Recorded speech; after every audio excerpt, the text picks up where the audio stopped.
Hello everyone, welcome to Himani Parik channel. Today's topic on cell junctions, how to different cells connected with each other, and we discussing about the different cells connected, and now we getting decided to make a video on different cytology topics like cell signaling, membrane protein sorting, etc etc. And if you like this video, don't forget to like, share and subscribe. I'm waiting for your comments, like and subscription also. So shall we started the video? Started. तो cell we started cell to cell interaction बोल दो या cell junction बोल दो, occluding junction, anchoring junction और communicating junction, तीन में divided है। ऑक्लूडिंग जंक्शन का एग्जांपल है टाइट जंक्शन। अगर एंकरिंग जंक्शन को दो टाइप से, अगर वो एक्टिन फिलामेंट से कनेक्टेड है हो सकता है और एक बार वो इंटरमीडिएट फिलामेंट से, उसको आगे फिर डिवाइडेड है। मैं आपको एंकरिंग जंक्शन की एक्सप्लेनेशन में फुल्ली बताऊंगी। कम्युनिकेटिंग जंक्शंस को गैप, केमिकल सिनेप एंड प्लाज्मोडेस्माटा के बारे में बताया गया है। ऑक्लूडिंग जंक्शन या टाइट जंक्शंस की बात करें तो ये ट्रांस सेलुलर ट्रांसपोर्टेड में काम आता है, जो कि इंटेस्टाइन में वर्क करता है। Role play in trans cellular transported present in intestinal epithelial cells. Trans membrane protein forming resistants are the claudins which are the essential for the tight junction formation. इसमें ट्रांस मेम्ब्रेन प्रोटीन जो होती है वो आपस में क्लाउडिन protein द्वारा जुड़ी हुई रहती है। और माइस जैसे ये बोल रहा है कि माइस में अगर ये लैक हो जाती है, mice lack one ah claudin to fail make a junction between the cells, baby mice loss rapidly by evaporation. ठीक है, थर्ड प्रोटीन भी होती है ट्राइकुलिन, बट इसका छोड़ो। मेन क्लाउडिन सेल्स आपस में जुड़े हुए रखती है, और अगर आपस में नहीं जुड़ेगी तो इंटेस्टाइनल सेल्स लीक हो जाएगी। उसके अलावा टाइट जंक्शन को हम जोन ऑफ एक्सक्लूजन, ऑक्लूडिंग और टाइट जंक्शन तो बोल ही दिया। टाइट जंक्शन को जैसे भी बताया है कि form a selective permeability barrier across the epithelial cell sheets. जो इंटेस्टाइन की एपिथेलियल सेल्स होती है उसमें ये जो ऑक्लूडिंग जंक्शन, टाइट जंक्शन जो होता है एक परमेबिलिटी बैरियर के थ्रू होता है। इसमें जो ट्रांसपोर्ट प्रोटीन, जो सेल के लिपिड्स के बीच में जो प्रोटीन्स होती है मेम्ब्रेन्स में, तो ट्रांसपोर्ट प्रोटीन जो होती है confined the different region the plasma membrane in the epithelial small cells. जो इंटेस्टाइन के सेल्स होती है उसमें लिपिड्स और प्रोटीन्स तो होंगे सेल मेम्ब्रेन में, तो जो प्रोटीन होती है वो कॉन्फाइंड स्ट्रक्चर में आपस में एक सेल से दूसरे सेल से जुड़ी हुई रहती है। और ये बोला है कि segregation permit a vectorial transport of nutrient across a epithelial cell from gut lumen to the blood से ल्यूमन से ब्लड में जो ट्रांसपोर्ट होता है वो एक वेक्टोरियल ट्रांसपोर्ट होता है, और इस प्रकार से होता है। Tight junction are work as a diffusion barrier and block the diffusion of membrane protein between the apical and basolateral domain. ठीक है, टाइट जंक्शन जो होता है वर्क करता है diffusion barrier and block the diffusion of membrane protein. ये diffusion barrier की तरह वर्क करता है और जो प्रोटीन होती है उसकी डिफ्यूजन को रोकता है एपिकल और बेसोलेटरल डोमेन्स में। ठीक है, तो एक प्रकार से विभिन्न प्रकार के सेल्स आपस में इसको जोड़े रखता है, और उसके बीच में ये प्रोटीन्स होती है जो कि न्यूट्रिएंट्स का वेक्टोरियल ट्रांसपोर्ट करती है। जितना एसेंशियल है उतने को ही ये बाहर भेजता है इंटेस्टाइनल ल्यूमन से ब्लड में, जहाँ जहाँ उसको पहुँचाना होता है वैसे। तो विभिन्न प्रकार के इंटेस्टाइनल सेल्स आपस में cell to cell tight junctions के थ्रू जुड़ी हुई रहती है। उसके बाद करते हैं एंकरिंग जंक्शन की। तो एक एक्टिन फिलामेंट से कनेक्टेड होता है, एक कनेक्टेड होता है इंटरमीडिएट फिलामेंट से। एक्टिन फिलामेंट से जो कनेक्टेड होता है उसको septate junction only in vertebrates, cell to cell adherens में, और सेल टू मैट्रिक्स जो होता है वो focal contact. Cell to cell आपस में कैडहेरिन प्रोटीन द्वारा जुड़ी रहती है, और सेल मैट्रिक्स से कोई मटेरियल से जुड़ती है उसे फोकल प्रोटीन। उसके बाद उसमें नीचे इंट्रासेलुलर प्रोटीन होती है, catenin, alpha actinin, vinculin, plakoglobilin, plectoglobilin and desmoglobilin. ये इंट्रासेलुलर प्रोटीन होती है। जबकि इंटरमीडिएट फिलामेंट से अगर कोई लिंक है, जैसे सेल टू सेल है, इसमें इंट्रासेलुलर प्रोटीन्स है, वो आपस में अगर देखो सेल माइक्रोट्यूबुल्स आपस में इंटरमीडिएट फिलामेंट्स और नीचे माइक्रोफिलामेंट्स होता है। तो अगर वो माइक्रोफिलामेंट से कनेक्टेड है तो वो एक्टिन फिलामेंट्स में आएंगे, एक्टिन और मायोसिन। और अगर वो इंटरमीडिएट फिलामेंट से कनेक्टेड है वो उसमें ही आ जाएंगे। सेल टू सेल अगर आपस में जुड़ रही है तो इंटरमीडिएट फिलामेंट से अगर इंट्रासेलुलर प्रोटीन लिंक है नीचे तो उसे सेल टू डेस्मोसोम और सेल टू मैट्रिक्स हेमी डेस्मोसोम बोलेंगे। ठीक है, सेल लिंकर प्रोटीन कैडहेरिन। मैं आपको कैडहेरिन और इंटीग्रिन की स्ट्रक्चर बताती हूँ। पहले कैडहेरिन प्रोटीन जो सेल टू सेल आपस में जुड़ी हुई होती है उसको divided calcium dependent cadherin protein और कैल्शियम इंडिपेंडेंट कैडहेरिन प्रोटीन।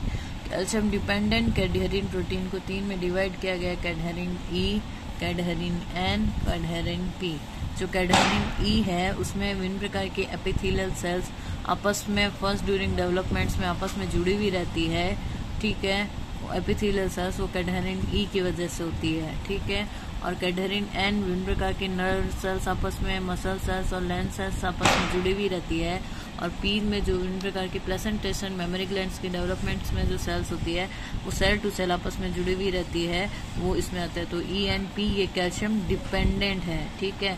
अब कैल्शियम इंडिपेंडेंट भी होती है कुछ सेल टू सेल आपस में जोड़ने के लिए कैडहेरिन, उसे आई कैम और एन कैम कहते हैं। आई कैम की बात करें तो इसका फुल फॉर्म है intracellular cell adhesion molecules express only endothelial cells. Here they bind the integrin or WBC and help in diapetes.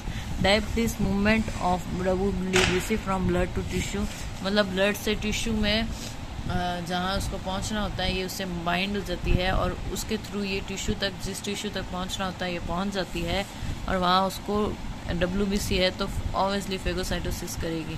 N cam की बात करें तो न्यूरल सेल एडेशन मॉलिक्यूल, विभिन्न प्रकार के न्यूरल सेल्स जो आपस में एन कैडहेरिन से जुड़ी हुई होती है उसमें क्या होता है सिग्नल ट्रांसडक्शंस में ये काम आती है, सिग्नल्स को एक सेल से दूसरी सेल्स में ले जाने में एन कैम काम आता है। और आई कैम है ये कैल्शियम इंडिपेंडेंट कैडहेरिन है, ये कैल्शियम डिपेंडेंट है। इसमें ये जो साइट्स होती है उससे सेल टू सेल आपस में जुड़ी रहती है। ये इसके इंट्रासेलुलर पार्ट होता है जिसमें मैंने आपको beta catenin, alpha actinin, vinculin और बताए थे। और ये आपस में अगर एक्टिन फिलामेंट से जुड़ी है तो वाया एक्टिन इंटरमीडिएट, और अगर ये पार्ट अगर उसे इंटरमीडिएट फिलामेंट से जुड़ा है तो वाया इंटरमीडिएट। इंटरमीडिएट के कंडीशंस में डेस्मोसोम और हेमीडेस्मोसोम हो जाएगा, सेल टू सेल डेस्मोसोम और सेल टू मैट्रिक्स हेमीडेस्मोसोम।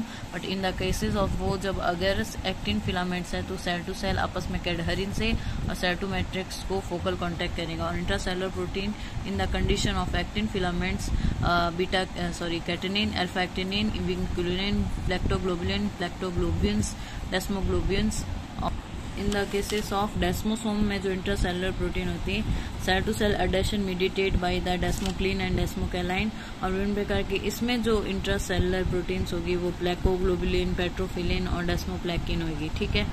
और सेल टू मैट्रिक्स आपस में इंटरग्रीन द्वारा कनेक्टेड होती है, ठीक है ना, ठीक है। इंटीग्रीन से सेल टू मैट्रिक्स में कनेक्टेड होते हैं। इसमें अल्फा और बीटा की बात करें विद द इंट्रासेलुलर प्रोटीन्स, और बीटा जो होता है ये बाइंड होता है ईसीएम के प्रोटीन से, और ये जो स्टेम होती है सिस्टीन रिच डोमेन होती है, ठीक है, ग्लाइकोप्रोटीन और bind of fibronectin, laminin, ECM, ठीक है। तो इसको दो में डिवाइडेड किया गया है, अल्फा सब यूनिट्स और बीटा सब यूनिट्स। अल्फा सब यूनिट्स जो होती है उसमें 14 टाइप की होती है और कैटाइन ये कैल्शियम आयन से बाइंड करती है। ये अल्फा सब यूनिट्स 14 टाइप की है और कैल्शियम आयन से बाइंड करती है।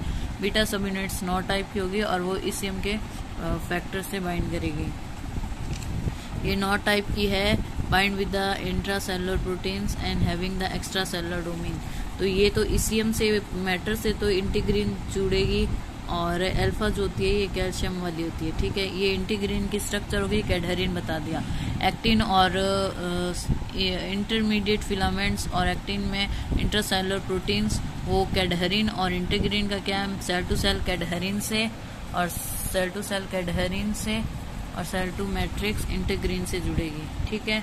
और अब हम बात करते हैं गैप जंक्शंस, जो अपने लास्ट जो था कम्युनिकेटिंग जंक्शंस में गैप जंक्शंस की बात करें। हाईली रेगुलेटेड जंक्शन स्ट्रक्चर होती है, establish a cytoplasmic continuity in the cells, small molecule exchange, they do not exchange the large molecule. Structural unit of gap junction connexon होती है। Connexon is made of a 6 connection unit, और जितने भी each connection unit जो होती है उसमें 4 alpha helical structure होती है। विभिन्न प्रकार के न्यूरो ट्रांसमीटर और वोल्टेज गेटेड चैनल्स में गैप जंक्शन होता है। हाईली रेगुलेटेड होता है, साइटोप्लाज्मिक कंटिन्यूटी बनाए रखता है 2 सेल्स के बीच में।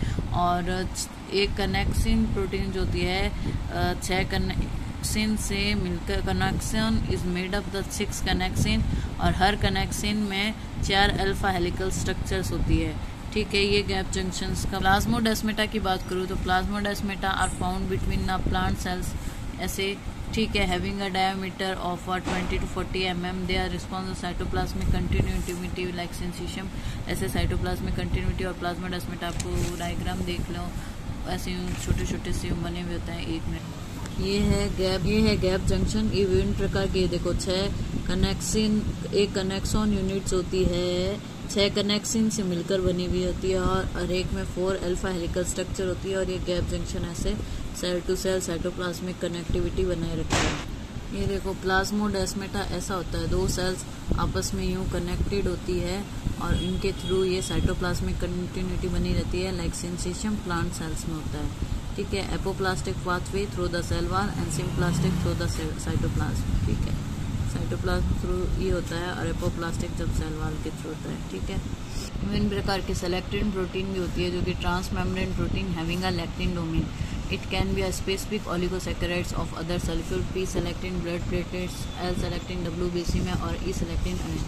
ये भी एक carbohydrate cell surface binding protein होती है जो कि अपने सेल सरफेस होता है, उस पर कार्बोहाइड्रेट होता है, उससे ये प्रोटीन जुड़ जाती है। इसमें ब्लड प्लेटलेट्स में WBC में और जहाँ से इनको ये ऐसे आके जैसे ये ग्लाइकोप्रोटीन है उससे आके ये जुड़ जाती है और इस प्रकार से सेल टू सेल मूवमेंट करती हुई आगे जहाँ इसको रक्त की ज़रूरत होती है वहाँ चली जाती है। तो that's the easiest way to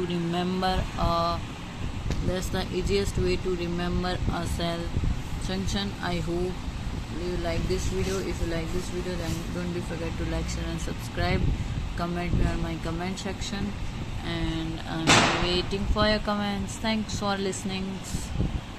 Thanks for watching. Thank you.